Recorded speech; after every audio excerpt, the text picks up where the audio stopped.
Pues bueno, vamos a empezar con esta segunda parte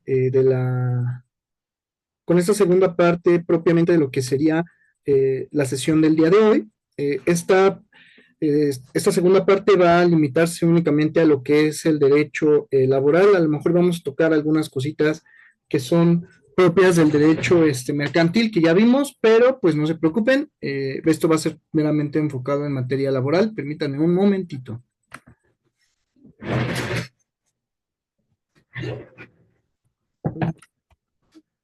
¿Listo? Bueno, ¿qué tenemos que hablar sobre el derecho laboral? Bueno, lo primerito es definirlo, ¿no? Es un conjunto de normas jurídicas que regula las relaciones laborales con el fin de conseguir un equilibrio entre patrones y trabajadores. Es muy importante que tengamos conciencia de esta definición en el sentido de que, bueno, ya lo veníamos platicando cuando lo mencionábamos en el tema del derecho mercantil, que todos los cambios sociales propician un cambio, propician una transformación. En el caso del derecho del trabajo, pues también se presenta este cambio, se presenta esta transformación y fundamentalmente se reconoce un desequilibrio existente entre los patrones y los trabajadores.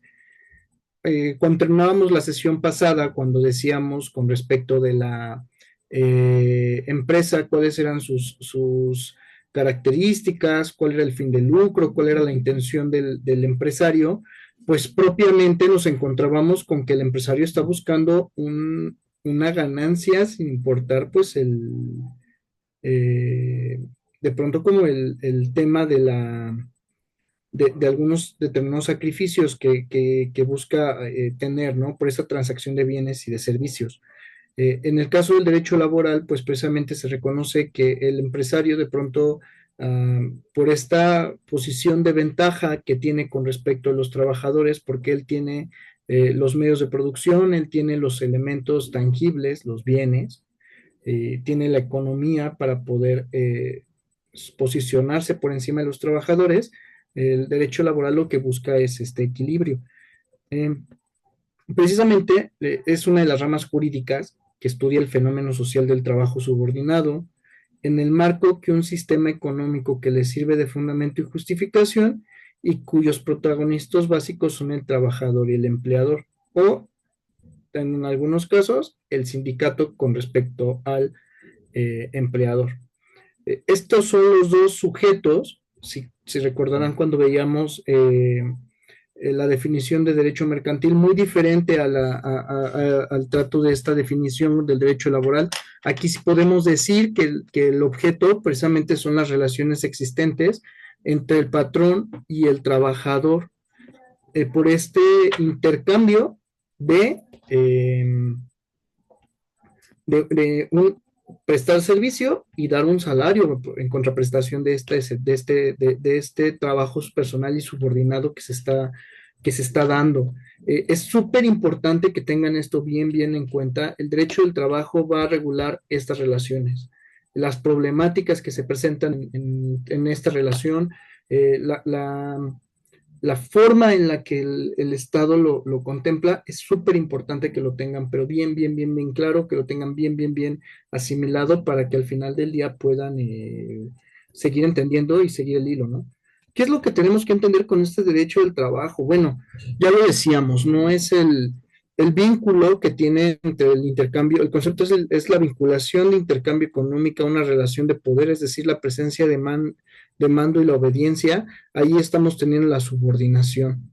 Eh, Precisamente el trabajador tiene que obedecer las instrucciones del patrón siempre y cuando no contravengan a su dignidad, no contravengan a sus derechos adquiridos o a que pongan en peligro su vida y su integridad. Eh, es algo que el trabajador tiene que cumplir y el patrón a su vez por la recepción de este trabajo personal y subordinado, lo que tiene que entregar es el salario, que el salario pues es la cantidad en dinero que debe de pagar con respecto a este servicio. ¿Sale? ¿Dónde vamos a encontrar regulado en materia constitucional este trabajo o la capacidad de trabajar, lo vamos a encontrar en dos artículos fundamentalmente, en el artículo quinto y en el artículo 123. Cuando yo era niño, había un librito que decía, que se llamaba como Pancho y la Constitución, una cosa así, que pues precisamente lo que buscaban era explicar de manera sencilla para los niños los artículos de las garantías constitucionales que tenían derecho.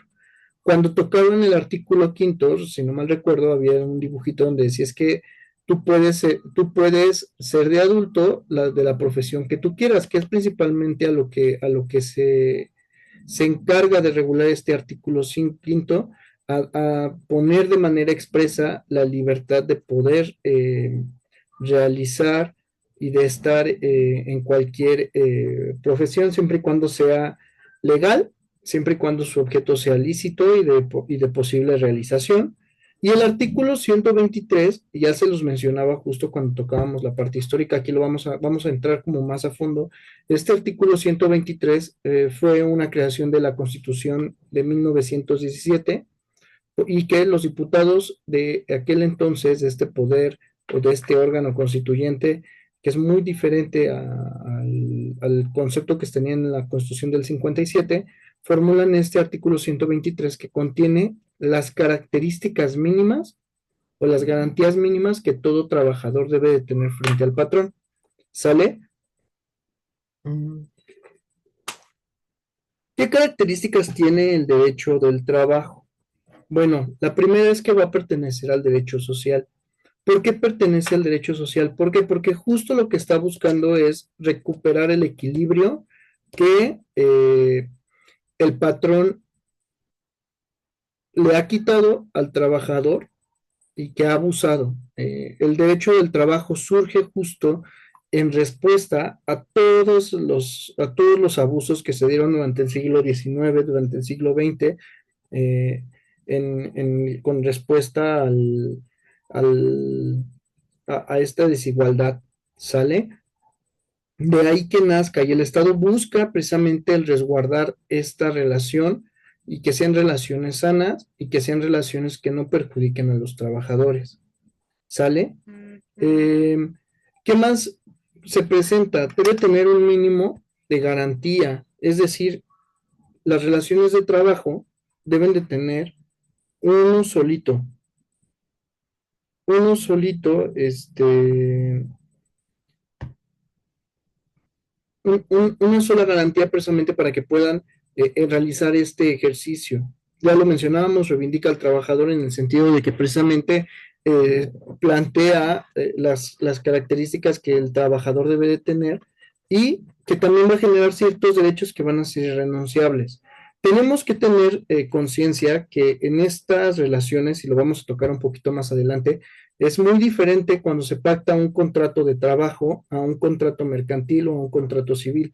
Ya les hacía yo mención, ¿no? En los contratos civiles y en los mercantiles, el principal principio que va a sustentarlo es pacta sunt servanda, es decir, lo que las voluntades de los contratantes están manifestando en el contrato es lo que se va a realizar. En el derecho del trabajo, si bien es cierto, se necesita la voluntad de los contratantes para que pueda tener una formalidad, lo cierto es que estos contratos no pueden venir o devenir a una renuncia de ciertos derechos. Es decir, supongamos, firma Misael conmigo un contrato de trabajo y en ese contrato de trabajo yo le digo a Misael que su salario va a ser la casa, va a ser el que yo le permita vivir en una casa, ¿no? No le voy a dar ninguna cuantía económica o algún salario en dinero, sino más bien es nada más el derecho de que tú vivas en casa. Ese, ese trabajo, ese contrato es ilegal. ¿Por qué? Porque todo trabajo necesita tener una, una remuneración económica. ¿Sale? Esto sería más bien una prestación extra que tendría Misael. No puede renunciar tampoco a su derecho del descanso, o sea, hay ciertas circunstancias que son derechos ya reconocidos para el trabajador y que no pueden, y que no pueden ser eh, perdidos por la firma de los contratos. Si estos contratos, si en la realización de los contratos de trabajo hay una pérdida de derechos, ese contrato es ilegal. Y con respecto a esa cláusula, pierde los efectos. Entonces, sí es muy importante que lo tengan en cuenta justo en la realización de los contratos de trabajo. eh, Todos vamos, no sé qué edad tengan, pero tenemos la necesidad de trabajar y al final del día lo que va a propiciar es que eh, tengamos que revisar nuestros contratos y ver si hay alguna cláusula que puede ser ilegal, ¿no? Que tenemos que poner muchísima atención, ¿sale? Principios que los rigen, y al igual que el derecho mercantil, que tenía sus propios principios, acá también se mencionan, y el trabajador como un derecho y un deber. Un derecho en el sentido de que precisamente, ya lo mencionaba hace rato con el tema del derecho mercantil, las empresas necesitan a los trabajadores. ¿Para qué? Para que precisamente el objeto de la empresa pueda seguir presentándose, pueda seguir subsistiendo y que al final del día es súper importante, ¿no? Entonces, es un deber para la empresa mantener al trabajador y también es un derecho que el trabajador goce de un ambiente laboral sano, que goce de la recepción de su salario, de sus vacaciones, de su prima de antigüedad, cuando así lo requiera, cuando así lo establezca la relación laboral, las condiciones que se pactaron en beneficio del trabajador, ¿sale?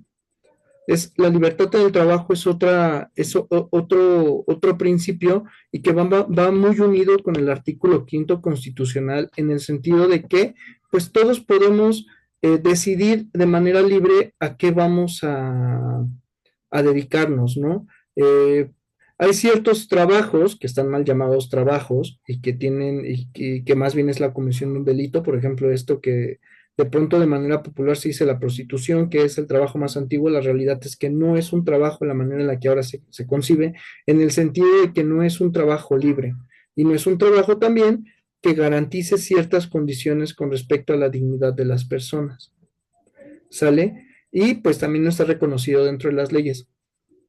Por lo tanto, en este caso la prostitución no es un trabajo reconocido por la ley y no debe tener ese carácter, ¿sale? ¿Qué más tenemos? Una igualdad. En esto que acá estamos hablando, pues precisamente que tiene que haber una igualdad en cuanto a raza, religión, sexo y todo. O sea, todos tienen que tener las mismas posibilidades para ingresar. Sé que desafortunadamente no es así, se van abriendo brechas precisamente para que ciertos grupos o ciertas minorías tengan una oportunidad o una posibilidad de conseguir trabajo. También encontramos la estabilidad en el trabajo, es decir, que el patrón no te diga o no sea en un momento que diga, ah, bueno, ya el día de hoy termina la relación laboral, déjate de presentar, no te pago tu derecho a tu finiquito, entonces pues vete, ¿no? Sino lo que busca el derecho del trabajo es precisamente que la realización del trabajo por el trabajador, valga la redundancia, pues tenga una continuidad y que no termine de manera abrupta, salvo alguna circunstancia este, de fuerza mayor. Salvo eso, lo que se busca es que haya una estabilidad en el empleo. Finalmente, también que busque el derecho del trabajo, va a haber una suplencia de la queja con respecto al trabajador.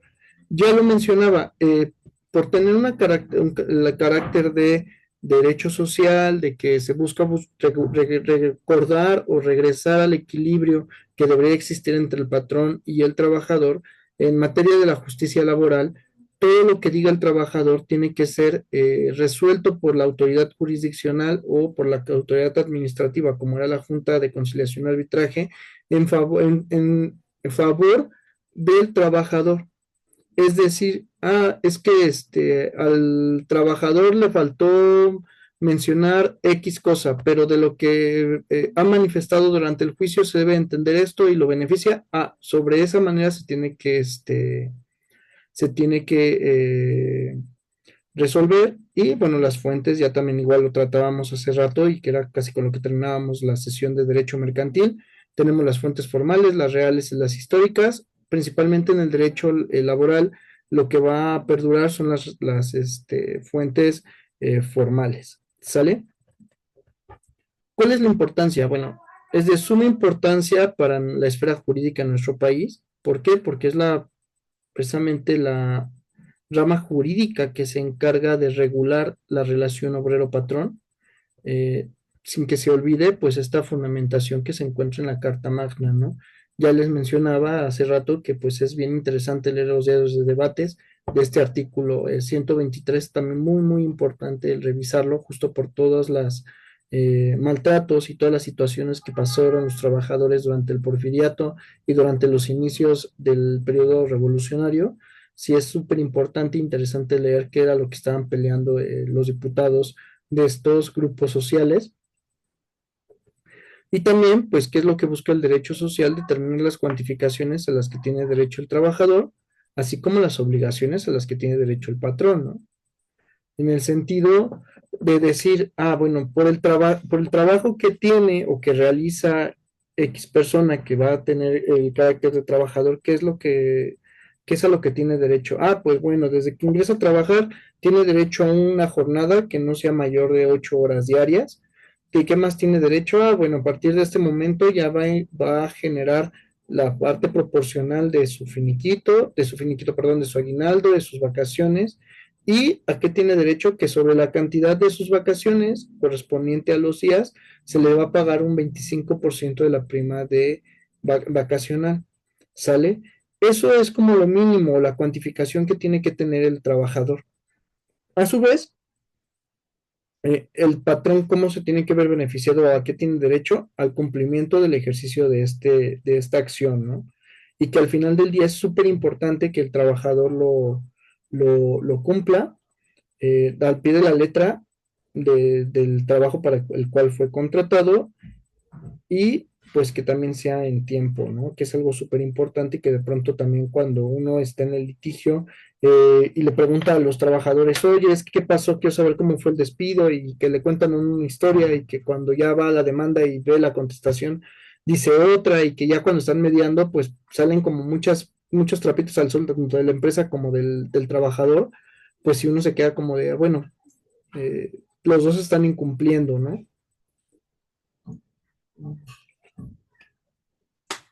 Vamos a tocar la parte histórica. Aquí sí lo he ampliado propiamente a lo que es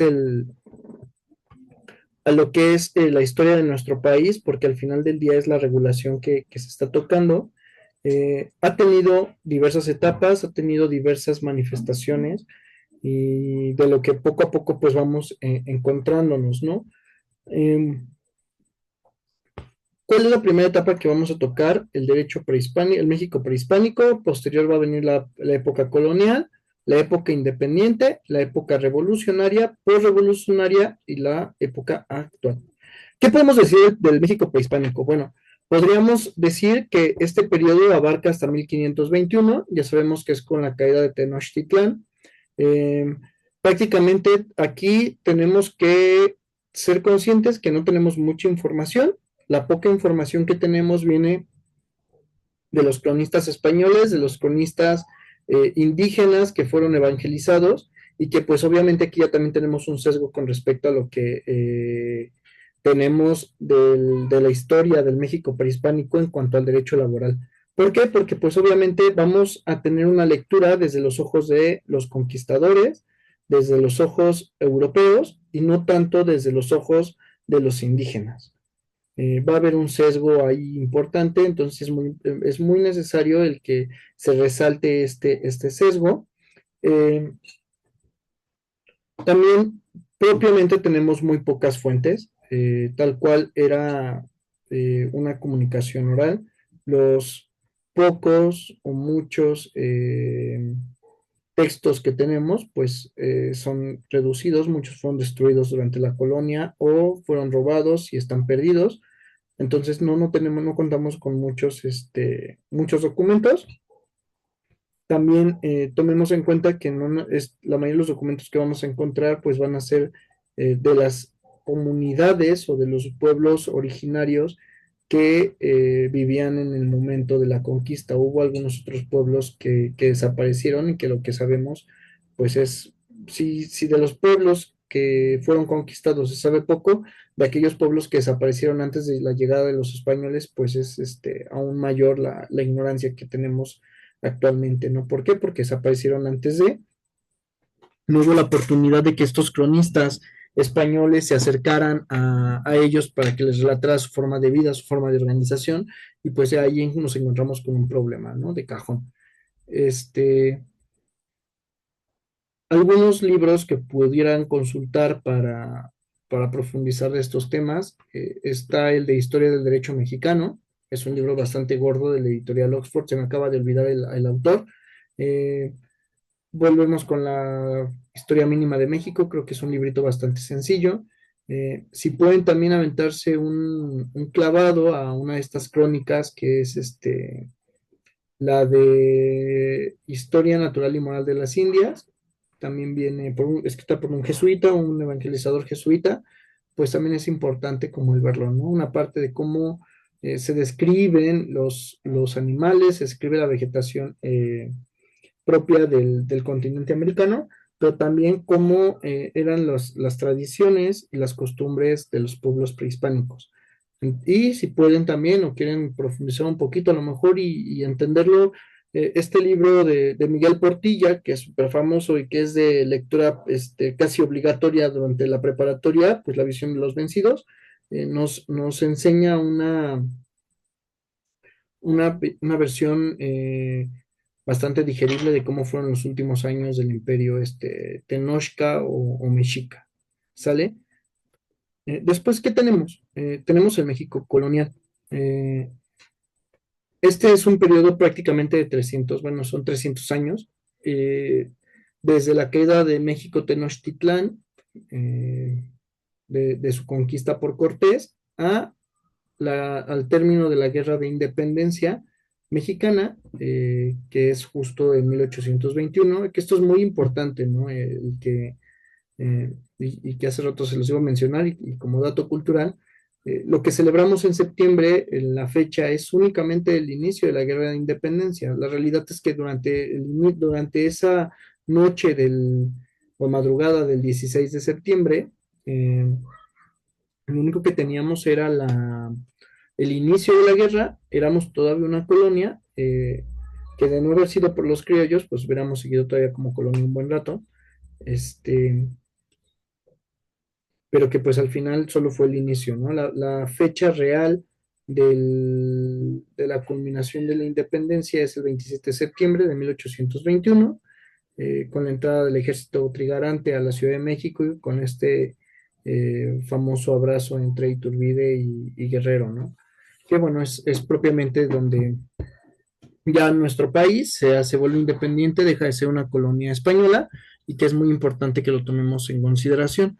Eh, ¿Qué es lo que nos vamos a encontrar con el derecho del trabajo en este periodo? Pues bueno, sabemos que había ciertos grupos sociales que tenían en poder las tierras antes de que llegaran los españoles. Con la llegada de los españoles y por el derecho supuestamente que iban a tener a la evangelización para que salvaran sus almas, este, nace una figura que se llama la de la encomienda, en la que los indígenas, que eran, por así decirlo, propietarios de la tierra, se la ceden a los españoles para que dispusieran de ella, y los indígenas tenían que vivir ahí, tenían que rendir algo así como el sistema feudal, un tributo a este español, ¿no? Y al final del día, pues están obligados a eso. Perdón,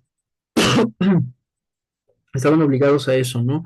Los tratos sí eran unos tratos terribles, eh, no tan al grado de la esclavitud. Todavía el tema del trato de los indígenas de parte de los españoles en contra de los esclavos, los indígenas estaban en ventaja, porque justo la iglesia propició un diálogo y un análisis filosófico y teológico con la esencia o con la naturaleza de los pueblos indígenas. Obviamente, ya lo mencionábamos hace rato con la clase de Derecho Mercantil, eh, llegan los españoles o llegan y se descubren los europeos y descubren América, y se rompe el paradigma de decir, ah, bueno, es que los europeos o los que somos cristianos, el hombre es la creación perfecta de Dios y ocupa el centro de la creación, entonces cuando se rompe eso, pues al final se resquebraja. eh, y pues obviamente al descubrimiento de las civilizaciones que ya tenían muchos siglos viviendo en América, los teólogos y los filósofos de aquel tiempo se preguntan y cuestionan si estas personas son realmente seres humanos o no.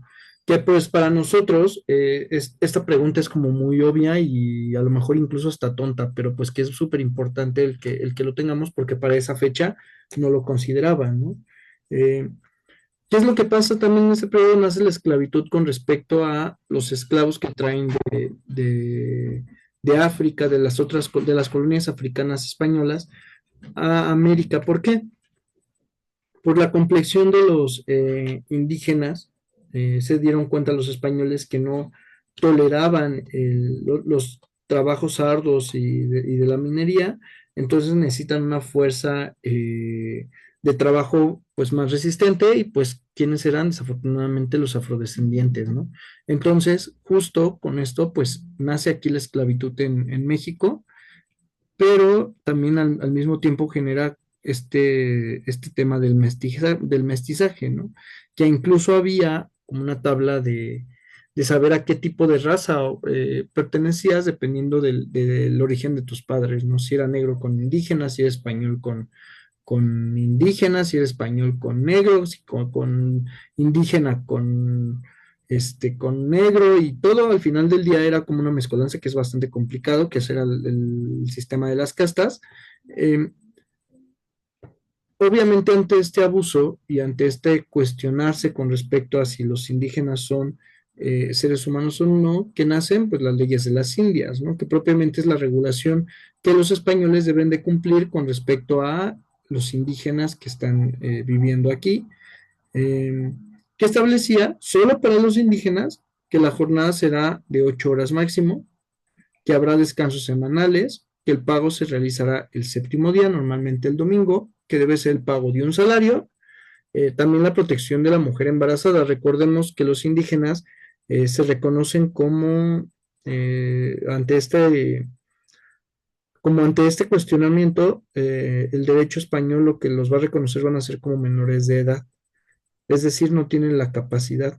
¿Qué más también vamos a tener aquí? Pues ya lo mencionaba, tenemos la independencia hasta 1821, un texto muy importante y que si bien no tuvo o no es una constitución propiamente, pero pues aquí se entabla, son los sentimientos de la nación, se dan como las primeras bases precisamente para un texto constitucional y a su vez la cierta lucha de algunos derechos que ya pues estaban haciendo ruido por los abusos, ¿no? Eh, ¿Qué principios o derechos vamos a encontrar con esto? Pues ya decíamos, la libertad, la igualdad, aquí no con la mujer, sino propiamente en la igualdad entre las castas y el tema de una cultura común, ¿no? ¿Qué vamos a encontrar en el México independiente? Este México independiente, y que también tiene como sus secciones, va a abarcar de 1821 a 1910. Es un periodo, ya lo mencionaba hace rato, de mucho descontrol, es un periodo de mucha guerra, de mucho conflicto, de mucha inestabilidad económica, inestabilidad política e inestabilidad jurídica. ¿Por qué? Porque pues obviamente los grupos en contra o que se encontraban batallando pues estaban buscando el beneficiar únicamente sus intereses. ¿Qué es lo que nos vamos a encontrar aquí? Pues bueno, después de la Guerra de Independencia nos vamos a encontrar con la Constitución de 1824, posterior la de 1857, como los grandes textos liberales.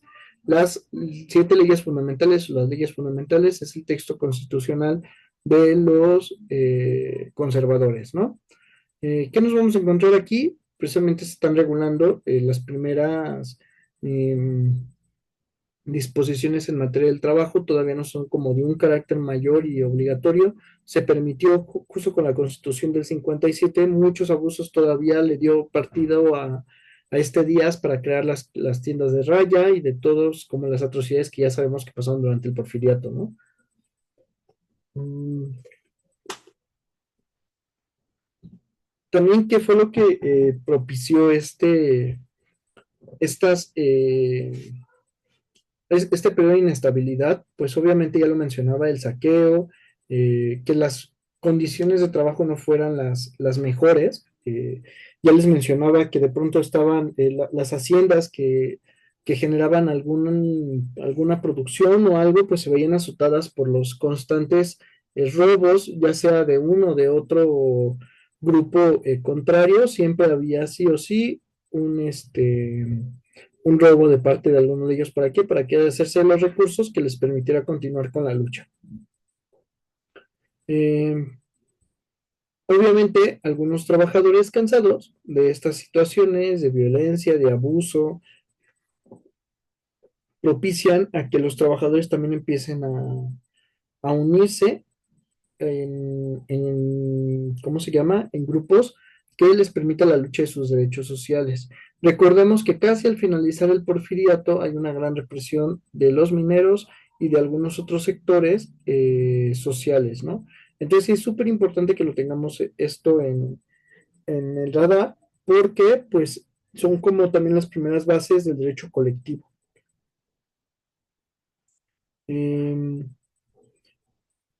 Aquí, pues precisamente el Partido Liberal busca condiciones de trabajo más equitativas, una sola jornada de realización para el trabajo y el pago de indemnizaciones a los trabajadores, entre algunas otras. ¿Sale? ¿Qué nos vamos a encontrar posterior? Ya les mencionaba, después de 1910 al 17 es el México revolucionario. Todavía incluso algunos historiadores lo marcan como poquito tiempo después, más o menos unos 15, 20 años. em, que es como el México de los caudillos, de las guerras, de todas estas situaciones que pues ya sabemos que son como muy, muy delicadas en el ámbito nacional, ¿sale? Eh, los asesinatos entre los diferentes caudillos que participaron en la revolución, entonces es un periodo también de bastante conflicto y de bastante inestabilidad, pero pues que nos permitió tener como tres textos básicos en el derecho laboral, que es el Plan de San Luis, que justo lo que genera es tener unas mejores oportunidades laborales, ¿no? Vuelven a tocar el tema del esclavismo y de la explotación. Recordemos que durante este periodo o durante todo el periodo en medio de la inestabilidad política, pues los patrones abusaban, ¿no? Entonces, o las empresas o las haciendas abusaban, entonces, pues lo que buscaba el Plan de San Luis era reducir estas situaciones. Mm.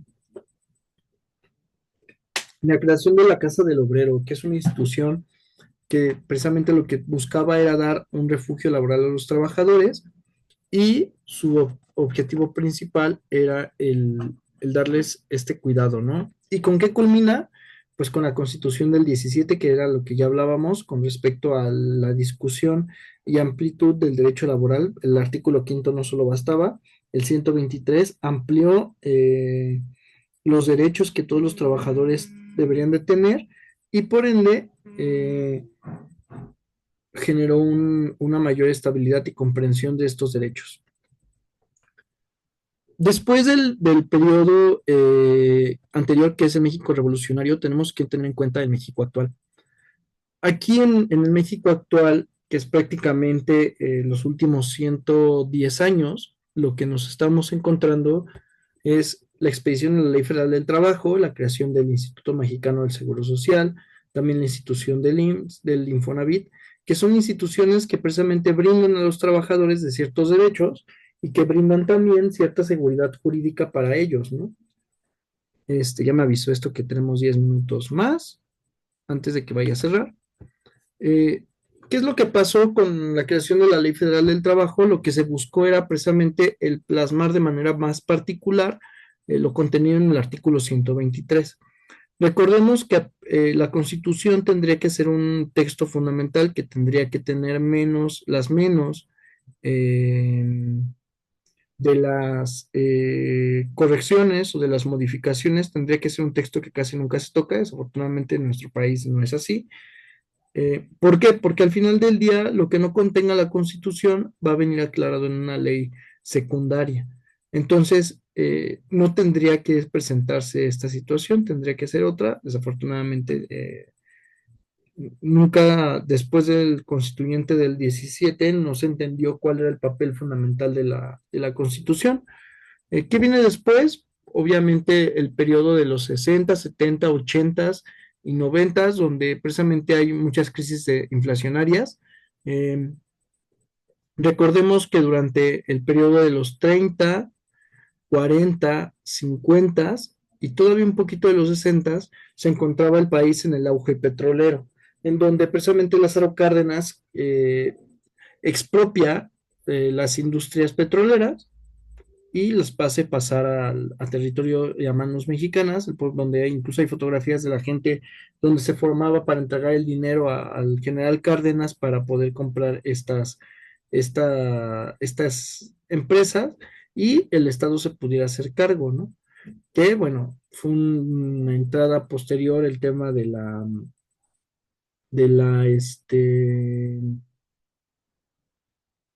Sí, o sea, fue un tema posterior todo lo que viene después con respecto a las condiciones eh, que iban a verse en materia internacional, ¿no? Un documento que también marcó mucho el paradigma en cuanto a las relaciones de trabajo fue el Tratado de Libre Comercio, el antes llamado Telecan, ahora es el TEMEC, en el que los países contratantes, los estados contratantes, se obligaban a mantener ciertas condiciones para evitar el uso o la implementación de aranceles de las mercancías obtenidas o a traficar, por así decirlo. Bueno, se escucha cuando uno expresa este tema del tráfico, pues suena medio feo, parecería que estamos hablando de drogas, pero pues no. Justo se busca evitar este tema de los aranceles y el Tratado de Libre Comercio es como uno de los documentos fundamentales, ¿no? Después vamos a tener algunas otras leyes, el establecimiento del salario mínimo como promedio general, ya hay una cantidad, obviamente pues ha tenido muchos crecimientos. También que nos vamos a encontrar, pues de pronto un aumento, una disminución, aumento de la tasa del desempleo. Esto es algo que pues siempre va fluctuando. Algo que tenemos también que reconocer es que la mayoría de nuestros trabajadores mexicanos trabajan en el sector informal, es decir, no tienen algunos derechos laborales, como el derecho a la seguridad social.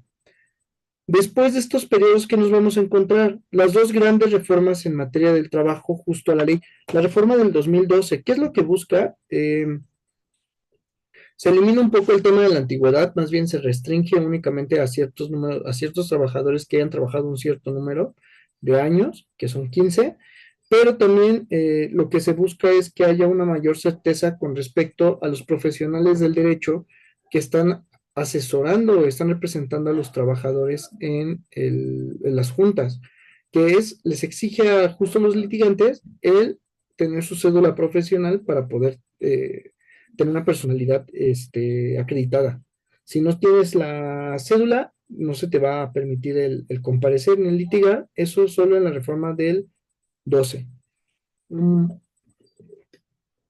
Después viene la gran reforma del 2019, que tiene hasta poquito, que a mi parecer fue una reforma también bastante apresurada en el sentido de que, si bien es cierto, la justicia oral ya venía desarrollándose, pensándose desde el 2008 con la entrada de la reforma en materia penal al sistema acusatorio propiamente y dejar a un lado el anterior sistema. eh, pues la reforma laboral fue una reforma que prácticamente se cocinó en 3 años. No se implementaron como todas las promesas que iban a implementarse para reducir la carga de trabajo en las juntas de conciliación y arbitraje y dar una mayor consideración a la justicia laboral por ejercer en los tribunales. Que esas son como las dos grandes reformas. También la reforma del 2019, si bien es cierto, en materia laboral la conciliación siempre ha estado presente, ahora ya es una etapa prejudicial en cuanto a la reforma del 2019. Se crea un centro de conciliación federal y uno local, en el cual pues va a absorber ciertas tareas de las juntas de conciliación y arbitraje.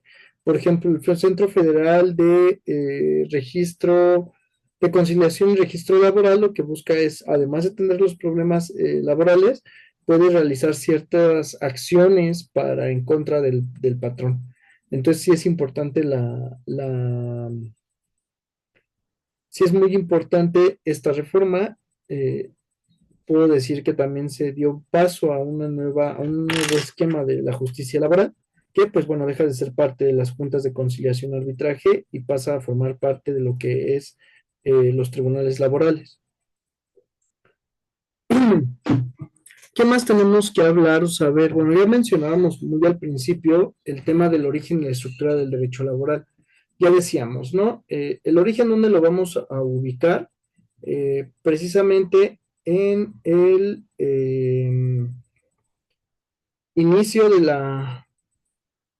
la Constitución de 1917.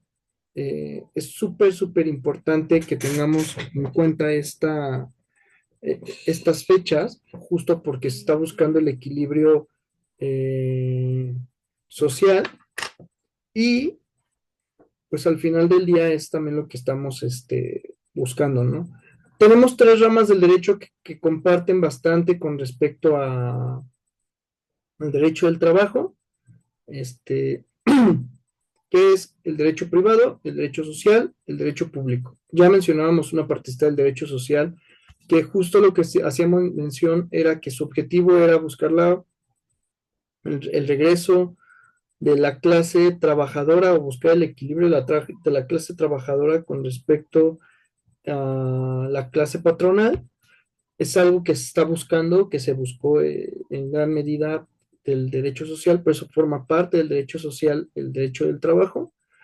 Eh, Forma también parte del derecho privado. Aquí, aquí tenemos que atender justo a este vínculo que tiene con el derecho civil, con la cierta formulación de algunos actos de creación de derechos y obligaciones, como son los contratos, en los que, pues, al final del día, tanto el trabajador como el, del trabajador como del patrón, pues estamos frente a particulares, ¿no? Que es súper, súper importante que tengamos eso bien, bien, bien en cuenta. Vamos a cerrar esta sesión antes de que nos vaya a sacar y ahorita nos volvemos a escuchar. De acuerdo.